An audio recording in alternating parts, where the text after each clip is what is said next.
Hello and welcome back. Are you ready to hack your first target? Everything we learned up to here was building up to this moment. We're going to use all of our previous knowledge that we got to hack our target. Of course, this is just one of the many exploits that we will cover in this course, but it is important because it is our first one. In this case, we're of course going to be attacking the Metasploitable for our first exploit, so make sure you start it up, check out the IP address of Metasploitable. In my case it is 192.168.1.5. And what I'm going to do is I'm going to open two terminals. In the first one I will start my MSF console, and in the second one I will perform the nmap scan for the version of the service. So we already know the command sudo nmap-sv and then the IP address of my Metasploitable. It will ask me for the password, I will input it right here and it will start the scan. And you can open your Metasploit framework once the scan is running, and once you open it, just wait for the scan to finish. Okay, so here it is. This is an output that we're already familiar with. Let's see whether we can exploit the target, and we're going to start in order. Let's go with the FTP port first. So we notice right here which version of service is it running. In this case, VS-FTPD 2.3.4. And also keep in mind that there is really no plan once you do something like this. We only know that the goal for us is to find an exploit if this software is vulnerable. Now, even though we know that best search would be us going on internet and typing VS-FTP vulnerability, but I myself like to run the search exploit tool first, just to see whether we already have it right here on the machine. So I will open another terminal and I will copy the name of the version, in this case VS-FTPD 2.3.4, copy it and type search exploit and then paste the version name. If I press enter right here, we get one result. We get VS-FTPD backdoor command execution. And in the right column, as you remember, we get the path to this exploit. There is one thing that we should notice right here. This is .rb. What does this mean? Well, this most likely means that this exploit belongs to Metasploit framework. And it also tells us that right here in the brackets. So it means that we will have it right here, under one of these 2000 exploits. So how we can find it? Of course, we are not going to be listing all the 2000 exploits and trying to find the correct one. What we can do is we can type search and then the software name, so VS-FTPD. And here it is. Exploit, Unix, for the FTP, and it is the VS-FTPD 2.3.4 version backdoor. It came out in 2011. It is ranked excellent, which means this exploit works, and here is the description for it. Let's read more about it, but first we need to select it. So to do that, we can type use, exploit, Unix, FTP, and then the name of the exploit. Press enter, and we can see the payload is default configured to CMD Unix Interact. But we're going to check this out in just a second. Let us first clear the screen and type the command show info. We want to read more about this exploit. So it will tell us in the description, this module exploits a malicious backdoor that was added to the VS-FTPD download archive. This backdoor was introduced in the zip file archive between June 30th, 2011 and July 1st, 2011, according to the most recent information available. This backdoor was removed on July 3rd, 2011. Interesting. Let's see whether we got the vulnerable version.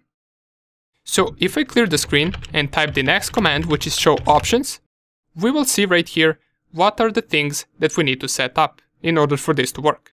So in this case, we only got two things. We got the R hosts and we got the R port. And this is the remote host, which is the IP address of our target, and the R port is the port number where the FTP is running on the target machine. If we go to my scan, we will see the port is set correctly, which is port 21. So this is something that we will not change.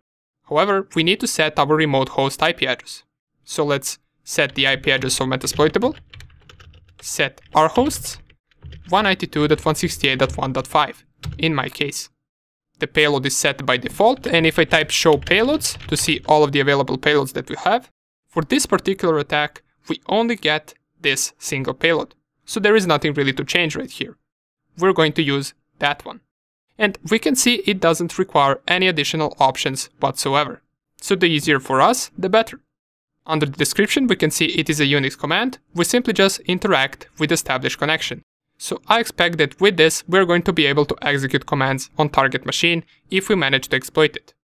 Under the targets, we can type show targets to see the available ones, and we got none because this is an actual exploit for the software. So in order to be able to exploit the target has to be running this software version, which in our case it is running.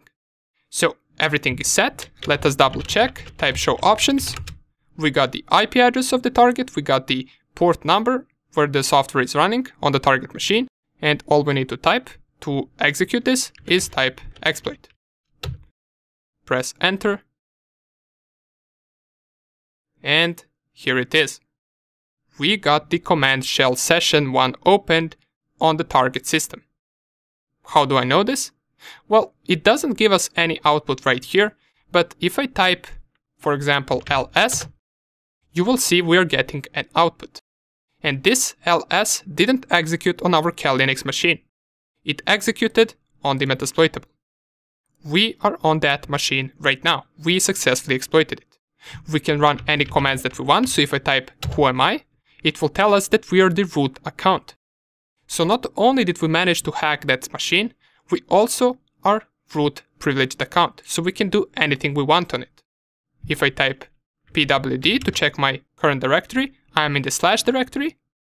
And if I type ifconfig, just to prove to you that we're on the target machine, we can see the output is 192.168.1.5. So that is the IP address of Metasploitable, as you can see right here. Inside of the / directory that we're currently at, we can create files right now. Let's go to the Metasploitable just to show you, and if I type ls in the / directory, these are the current files inside of this directory. If I type now mkdir and then test, and I type ls once again, now you will see that we successfully created the test directory on the Metasploitable machine. And if we check it on the machine itself, here it is. Here is the test directory that we just created. So we successfully hacked the target. Now, the reason we are getting an output like this is because this is not really that good of a shell. This is not a Meterpreter shell, so that we get a well-organized output. But nonetheless, it is a shell indeed. We can execute the commands and we get the output of those commands back. And not only that, but we're a root account on the target system. Now, to exit the shell, we can just type exit. And it will tell us right here, command shell session 1 closed. And it was that easy. We gained root privilege account on the Metasploitable machine, and we could have done anything on it. This is as good as it can get. And this is exactly what we are looking for once we try to exploit a target. Now, sometimes it is this easy, but sometimes it isn't. And we will see some complicated exploits later on, and it will be even more complicated to exploit a target if it doesn't have any vulnerability. But for now, we are happy. We managed to hack our first target. But this is just one of the vulnerabilities. Let's keep exploring and see in the next few videos if the Metasploitable has some other vulnerabilities as well. And then after we finish with Metasploitable, we're going to move on to some other harder targets.